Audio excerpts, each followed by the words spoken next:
But আমাদের কপাল এতটাই খারাপ যে অতিরিক্ত গরম পড়ার কারণে আজকে রেস্টুরেন্ট বন্ধ। আমি আর অভিজিৎ তো একটু আগেই পৌঁছে গেছিলাম, কিন্তু সংকেত ভাইয়া এখনো আসেনি।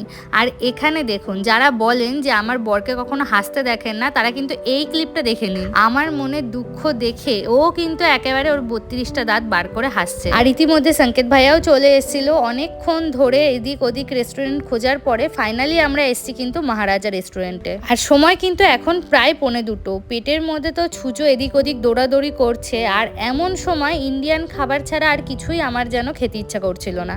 সেই জন্যই আমাদের মহারাজাতে আসা। তবে এখানে আসা কিন্তু আমাদের একদমই বিফলে যায়নি, সেগুলো আশা করি পরের ক্লিপ দেখেই বুঝতে পারবেন। এই মহারাজা রেস্টুরেন্ট কিন্তু আমাদের বাড়ির থেকে একদমই কাছে, হেঁটে ওই 5-7 মিনিটের পথ। আমার অনেক দিন ধরে এখানে আসার ইচ্ছা ছিল, তবে আমি জানতাম এখানে 25 ইউরো দিয়ে বাফেট পাওয়া যায়। 25 ইউরো মানে কিন্তু প্রায় 2200-2300 টাকার কাছাকাছি। তবে